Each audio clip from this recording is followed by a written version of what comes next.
Hello there, dear traveler of time. Welcome. You're safe, you're warm, and you're exactly where you need to be. Tonight, we'll be wandering slowly and gently through the soft pages of history, weaving through time like a quiet stream. Our path, softly lit by the flicker of lantern light and the whispers of memory. This is not a tale of war in its fury, but one of life that flowed beside it quiet mornings. Handwritten letters, humming kitchens, creaking wagons, worn boots, and campfires beneath silver skies. This is a lullaby of another era, of voices long faded but still faintly heard, if we listen very gently. Tonight, our journey takes us to the 1860, the time of the American Civil War. But fear not, we shall not storm into battle. We'll walk slowly instead, beside farmhouses and fields, through soldiers' camps and sleepy towns, gently uncovering the forgotten details and simple truths of a world long past. So close your eyes, take a long breath in, and let it go. Let your body rest, let your thoughts drift. Imagine a quiet countryside in Virginia, gentle hills bathed in honey light. The clink of a blacksmith's hammer echoes down a dirt road where children chase chickens across a yard speckled with dandelions. In the distance, the soft clatter of a horse-drawn cart makes its way toward a wooden bridge. Time passes slower here. In the 1850s, America was many things at once. A patchwork of farms, plantations, small towns, and growing cities. The North, bustling with industry and railroads, and the South, deeply rooted in agriculture and tradition. Each side carried rhythms of life that were simple and routine to those who lived them. On southern plantations, mornings began with the crow of a rooster and the rising of the humid sun. Families gathered around long wooden tables for breakfast, cornbread, stewed apples, and black coffee. Far from the political debates of Washington, many spent their days tending crops or mending fences, unaware of the great changes stirring like wind in the trees. In the North, a different world buzzed. Factory whistles blew at dawn. Steam trains chuffed along steel tracks. Newspapers flapped in the breeze as street vendors called their headlines. Life was faster, yet still rooted in quiet routines. Women hemmed dresses by firelight.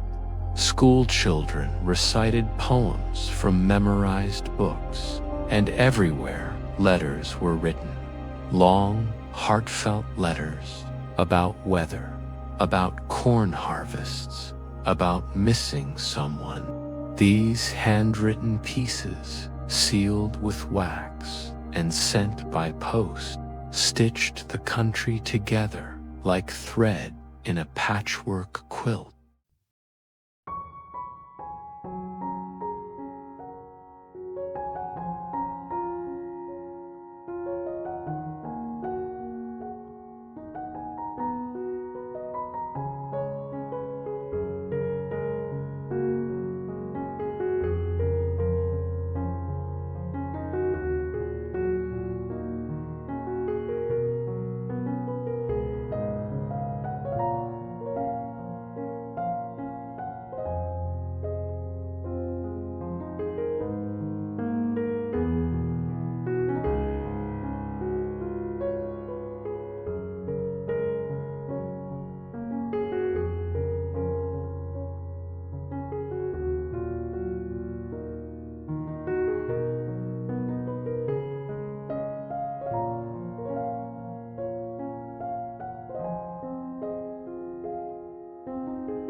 coming. In the soft haze of an early summer morning, a young Union soldier sat beneath a tree. His jacket was open, the dew dampening his boots. In his lap, a letter unfolded slowly. The handwriting was neat, careful. It smelled faintly of lilac. Letters were a lifeline, carried in bundles by rail and horseback. They found their way to muddy encampments and distant hospitals. Some were long, poetic, and detailed. Others, just a single line. All is well. I miss you. Soldiers cherished them, tied them with ribbon, tucked them into shirt pockets, read them aloud by firelight, again and again. On both sides of the war, letters soothed the ache of distance. Back home, women gathered in parlors to read letters aloud. They passed them gently from hand to hand, like sacred things. Words became thread, stitching together the hearts of those separated by miles and conflict. Some wrote of whether rain fell heavy last night, some of longing. I saw a bird today and thought of you. Others included pressed flowers, or clippings of hair, or the faintest trace of perfume. And every letter carried the same silent prayer. May this not be the last. Camp life grew into a rhythm. The smell of bacon frying in tin pans, the scrape of spoons against mess kits, laughter at stories told under canvas. Men carved initials into tree bark, played cards, or stared at the stars in thoughtful silence. In the distance, church bells still rang in faraway towns, and the soft wind, always moving, carried dreams between two worlds. The trees were beginning to turn. Leaves whispered in amber and gold, carried on crisp winds that blew through the Shenandoah Valley and down along the worn paths that soldiers now knew by heart. Autumn had arrived quietly. In the stillness between commands and calls, there was time to notice Ita red leaf caught on a boot, the smoky scent of fires mingling with drying hay.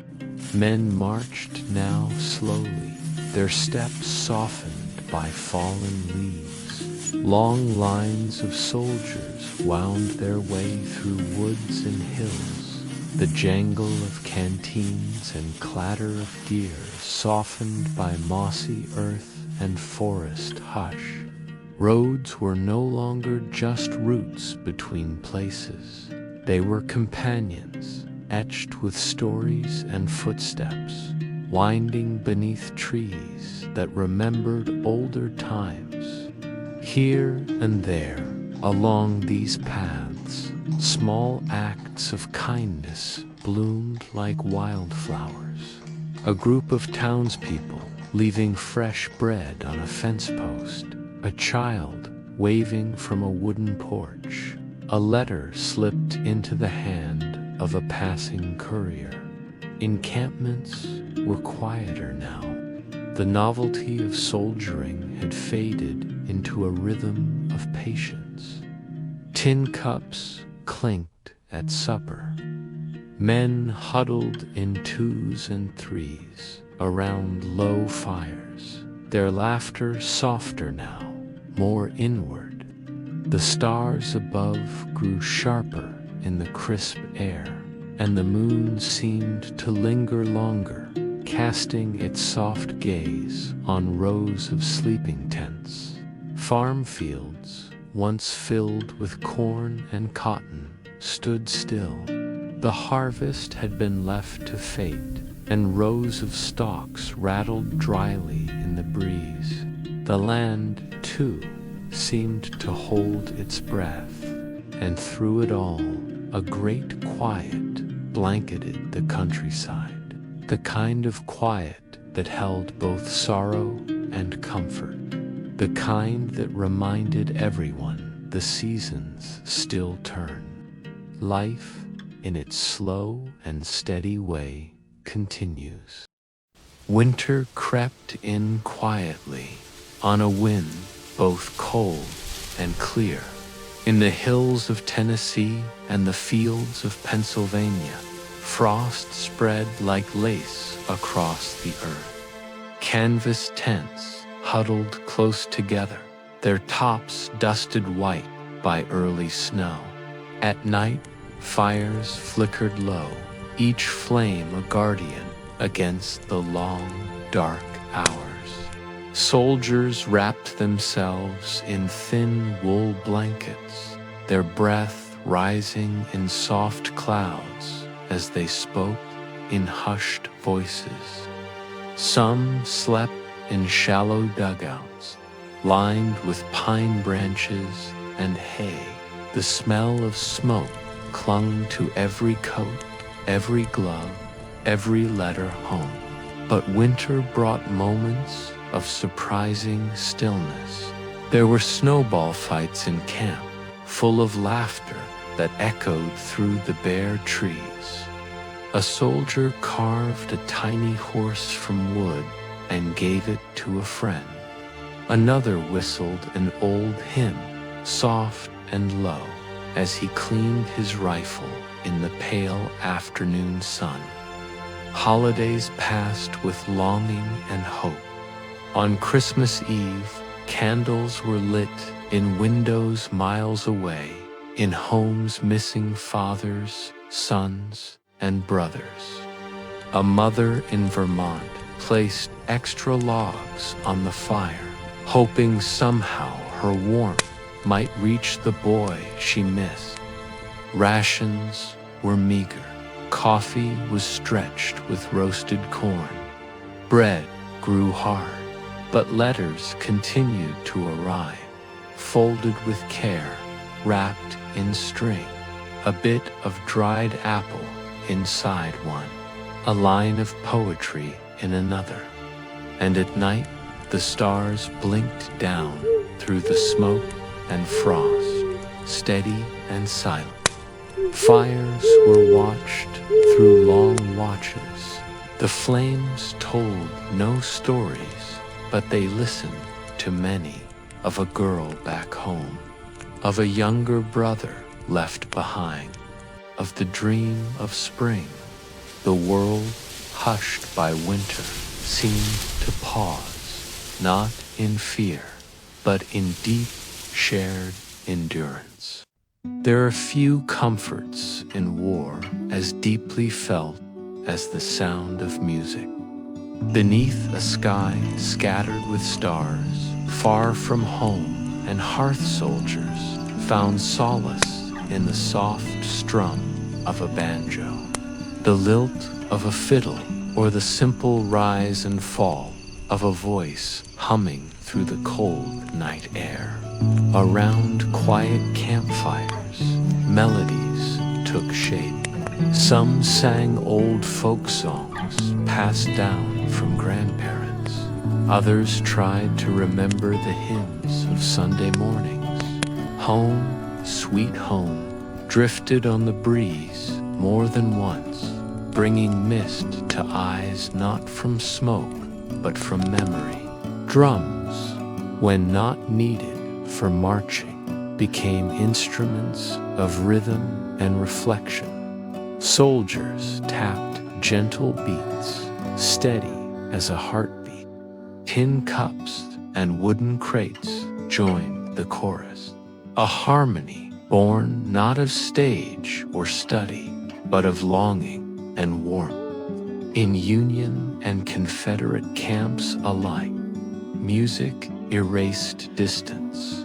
It reminded men of porches and parlors, of dances and drawing rooms, of a sister who played the piano, of a father who sang lullabies. Even without instruments, men found ways to sing. Some whistled, their notes low and slow. Others took to humming in small groups, voices blending into a soft river of sound. It was not loud, not rowdy, but tender, almost sacred. One night, a Confederate soldier played a tune that drifted across the field to Union lines. There was no shout, no warning, just the quiet notes floating like petals on water. And from the other side, someone answered, a fiddle, then a voice. For a moment, no one moved. The music hung there, glowing between them like a lantern held aloft. It spoke a language deeper than uniforms or allegiances. It said, "We are here, we are human, we remember." And then the stars blinked on above, as they always did, steady, silent, watching. Evening fell slowly on the wide waters of the Mississippi. The surface of the river caught the final golden light of day, turning copper and violet beneath a fading sky. Along the wooded banks, fireflies rose like floating embers, and from the decks of low wooden boats, tiny lanterns swayed gently with the current. These were supply runs quiet, careful journeys made by moonlight and instinct. Men rowed with slow, even strokes. Some sat silently, watching for the flicker of a distant signal light. Others leaned back, letting the river carry them. The soft splash of oars, the only sound in the stillness. The boats carried more than rations and ammunition. Tucked among crates were quilts from home, candles dipped by familiar hands, and paper-wrapped parcels holding small, hopeful treasures ajar of preserves, a scrap of cloth, a folded letter tucked into the seam of a coat. Sometimes the boats drifted past the silhouettes of camps nestled near the water. A dog barked softly. A voice called out a greeting. There was a shared understanding between travelers on the river and those waiting ashore. Stay quiet, stay careful, and carry the light. And always lanterns hanging from poles, balanced on crates, floating on makeshift rafts, tiny beacons of hope and warmth. Reflections shimmered in the black glass of the river, dancing with the stars above. These nights on the water were sacred in their own quiet way. The river did not judge or hurry. It simply flowed. And those who traveled it learned to trust its rhythm, its bends and curves, its silences. Up above, the moon sailed on, and the men below, weary and watchful, rode on beneath its silver glowage, one a small light moving gently through the dark. Among the most cherished items that journeyed with soldiers, more than rifles or boots, more than journals or pipes, were quilts. Some were made hastily with mismatched patches and worn fabric. Others were intricately stitched with care, each square a quiet expression of love. Women stitched them in kitchens and parlors, gathered in sewing circles warmed by stove heat and shared stories. Every stitch was a prayer, every pattern a wish for safety, for comfort, for return. There were star patterns for guidance, log cabins for home, hearts sewn into corners for those dearly missed. Soldiers rolled them tightly in their packs, unfurled them in muddy fields, draped them over shoulders as wind blew through thin tents. A quilt was more than warmth, it was memory, a mother's hands, a wife's worry, a child's laughter stitched into faded blue. At night, a man might trace a familiar square with his fingers, remembering the wallpaper from the room where it once hung. Or he might fold a worn corner to his cheek, letting its softness carry him back to a porch swing, a summer day, a voice now far away. Some quilts were left behind, draped over makeshift beds in field hospitals, folded and tucked into satchels, never claimed again. Others returned home, threadbare but intact, worn thin by war, but full of stories. Back home, women continued to sew, their fingers red from needles, their hearts both hopeful and heavy. They stitched late into the night, candlelight flickering over their work, each quilt destined for someone out there in the cold, someone dear. A quilt was never just fabric, it was a message. We remember you, we're waiting, come home. Far from the camps and rivers, beyond the marches and the fires, there were rooms where the war was endured in silence. Parlors with clocks that ticked too loudly, windows with curtains drawn half closed, kitchen tables with one chair always left empty. These were the waiting rooms, the quiet corners of homes and hearts where time moved more slowly. A mother might sit with her hands folded in her lap, the last letter resting softly beside her, its edges worn from rereading, its words memorized. In the next room, a child might press a face to the window, watching the road for a rider, for a carriage, for any sign of news.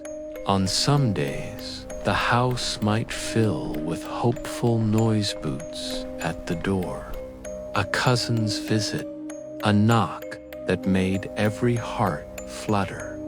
On others, it was so quiet you could hear a pencil scratch across paper as another letter was written, another prayer tucked between its lines.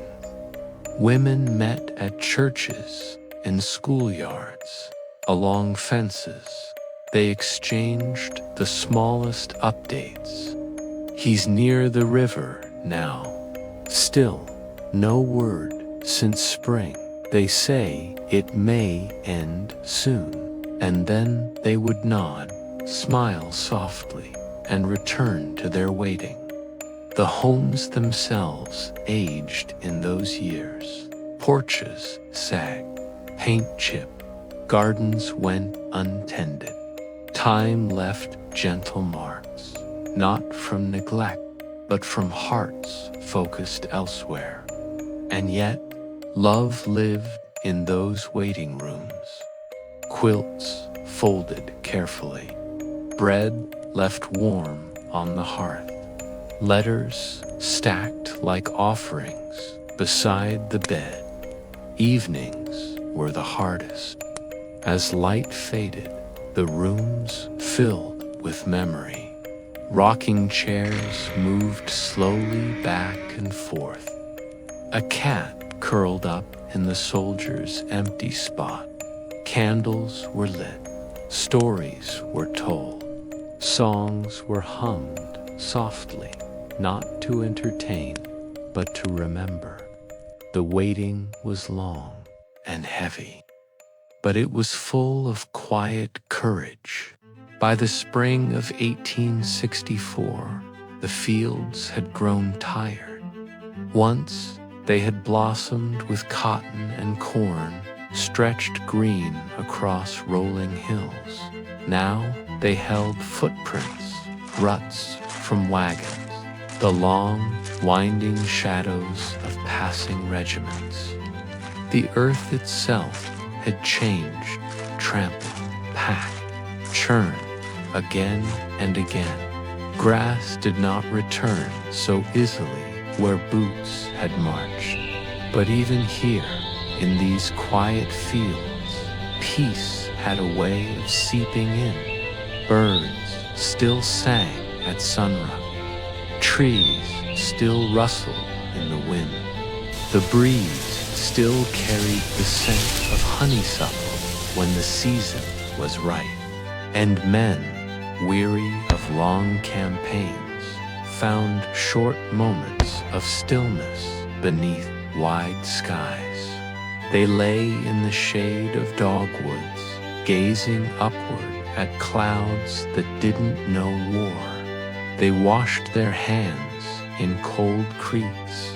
They picked wild berries along fence rows, smiling faintly as juice stained their fingertips. Sometimes an old farmhouse stood nearby, abandoned or boarded up. A porch swing hung crooked, a child's shoe left behind in the grass.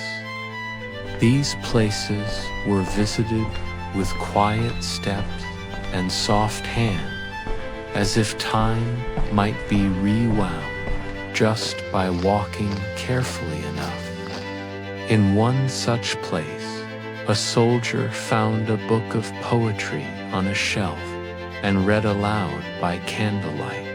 Another carved initials into a tree beside a narrow road, gentle marks, not to claim, but to remember. Fields that once held harvests now held memory. Crows circled, wheat grew in patches, wildflowers crept in again. And as the sun slipped low each evening, the shadows stretched long across the ridges, painting the land in gentle gold.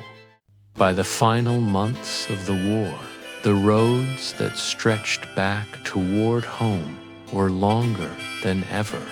They wound not just through valleys and towns, but through memories, weariness, and change. The men who walked them were quieter now. Many no longer marched in straight lines or crisp formations. They ambled slowly, some alone, some in twos or threes. Their uniforms were faded, threadbare, patched many times over. Boots were worn soft, hats slouched low, shoulders slumped, not in defeat, but in deep exhaustion. Still, there was peace in their steps, for ahead, far ahead, was home. For some, it meant a distant porch and a warm meal. For others, a rebuilt barn, or simply a familiar path beneath bare trees. Spring came slowly that year. The earth seemed unsure of itself, as if hesitant to bloom again. But bloom it did, bit by bit. Tiny crocuses at the forest's edge, grass pushing through frost-bitten soil, buds on trees where snow had only recently clung. And as soldiers came home, the land welcomed them quietly. Chickens rustled in coops that had been empty. Children ran barefoot on muddy paths. Mothers wept beside wood stoves, dabbing at their faces with aprons. Fathers returned changed. Sons came home taller. Some did not return, but lived on in stories told by lamplight. Communities gathered slowly. There was little celebration, not at first only silent recognition. Nods exchanged across fences, and hands placed gently on shoulders. Homecoming was not a single moment, it was a season of slow return.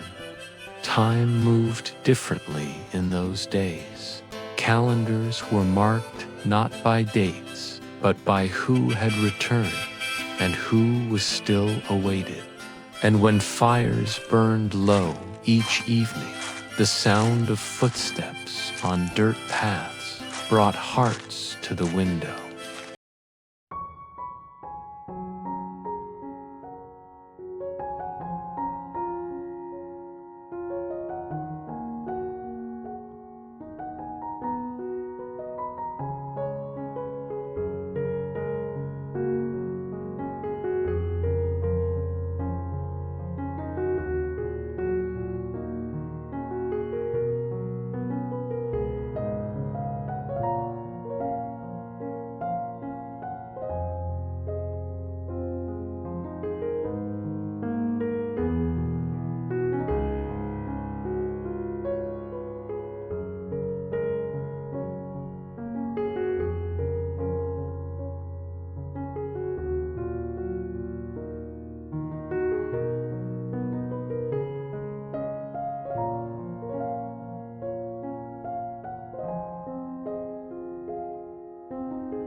Finding their way back.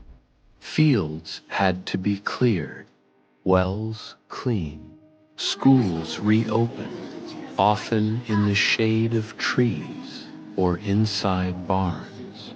Freedmen built lives from the ground up, some with nothing more than a name and a dream. Children who had never known peace began to play again in the dusty roads. Laughter returned to places where silence had settled thick. Old tools were oiled and sharpened, gardens planted with careful hope. Dresses were sewn from curtains, and shirts patched with mismatched sleeves. Nothing was wasted. Women gathered in sewing circles once more, but now the talk was softer. Not all had returned, and everyone remembered. At twilight, families sat by fires, reading from old Bibles, or simply resting together in silence. Crickets chirped, fireflies blinked. Life was returning. There were trials, too. Hunger still lingered. Some homes were gone entirely, but people helped one another, not with grandeur, but with kindness. A sack of flour, a borrowed mule, a shared story. The land healed slowly, like skin growing over an old scar. And through it all, there was a softness, a gentleness born from all that had been endured. Reconstruction was not just the rebuilding of structures, but of trust, of spirit, of the ordinary things that make a life. Step by quiet step, the country breathed again. When the day's work was done and the last dish dried, families often gathered on porches. The boards creaked softly beneath rocking chairs. Fireflies blinked beyond the railings. The scent of honeysuckle drifted in on warm summer air. In towns still reawakening, the porch became a stage for small rituals. Shelling peas, mending socks, holding a sleeping child against one's shoulder. Old men told stories in low voices. Women laughed gently over memories and past news in a hush. Children listened, sometimes drifting into slumber against a lap or pillow made from arms. Porchlight evenings offered peace. No one hurried. No one needed to. The cicadas sang in the background. The stars rose slowly, like embers in a velvet sky. Many had lost family. Many bore invisible wounds. But beneath the golden glow of lanterns, there was comfort. Sometimes they sang not battle songs, but lullabies, or gospel hymns, or old tunes from the faraway past. Their harmonies were soft, often hummed more than sung, as though afraid to stir the quiet. Some neighbors brought fiddle or harmonica. Others simply tapped heels in time with the crickets. And as dusk deepened into night, the porch light flickered on just enough to hold the dark at bay and make the evening feel whole. These moments did not change the world, but they soothed it.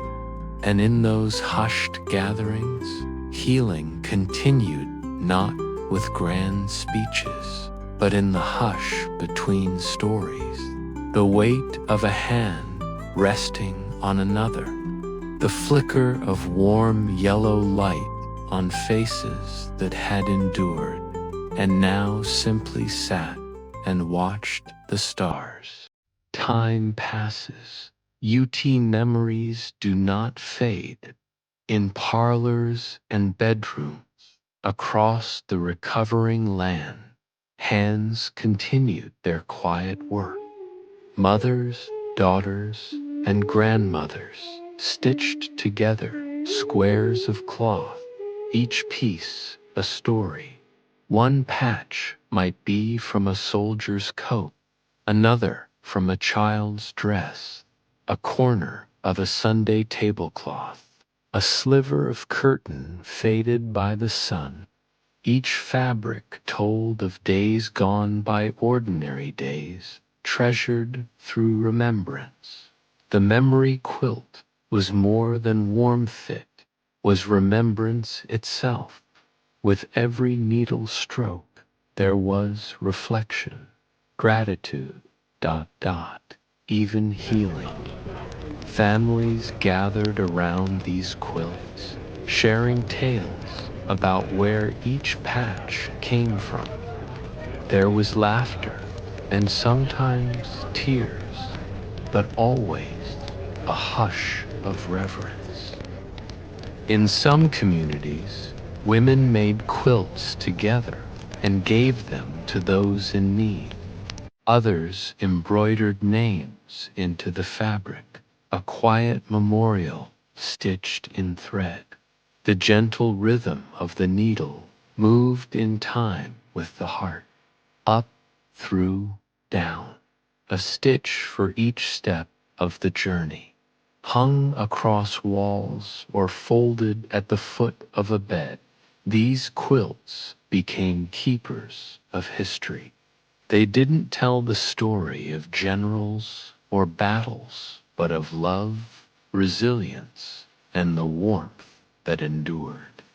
Even today, some of these quilts survive, tucked in cedar chests or draped across antique beds, softened by time, but still whispering. They whisper of a country that came apart and came together again.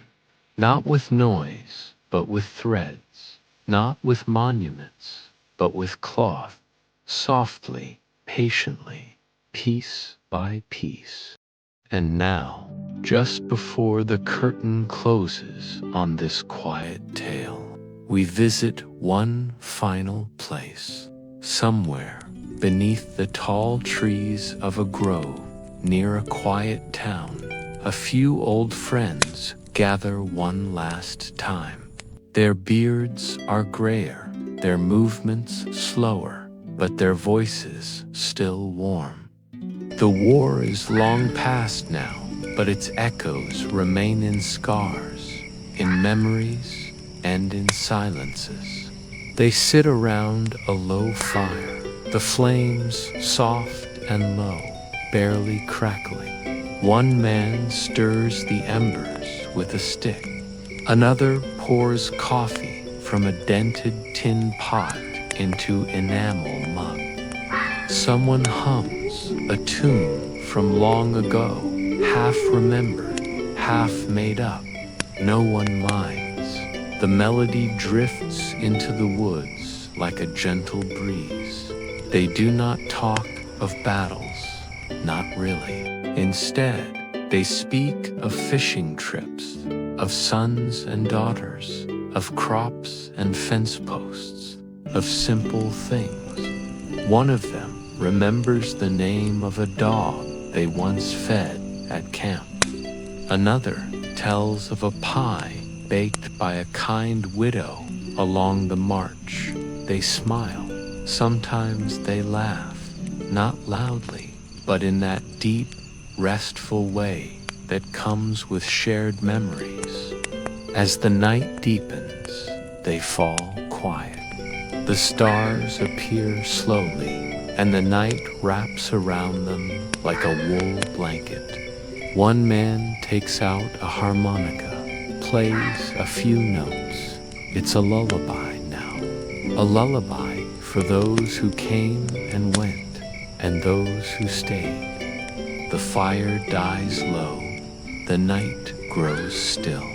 And though these friends will part at dawn, each back to his life and his home for this one evening, the world feels whole again, healed in its own way. The last campfire flickers, and slowly, softly, we fade into sleep. And now, dear listener, the embers have dimmed, the stars are high, and the night has settled fully. You have traveled softly through time, through kitchens and fields, train cars and campsite, porches and parlor rooms. You've listened to the rustle of letters, the low hum of evening song, and the hush of memory beneath quilts and pines. Let the quiet stillness of this history cradle you now. Let the gentle voices of the past become part of your dreams. Nothing more is needed from you. You have walked far, slowly and kindly, and now it is time to rest. The lanterns are low. The rocking chair creaks faintly. A wind whispers through the tall grass. Sleep is here. Good night, dear traveler. Sleep well, and may your dreams be as soft and long as time itself.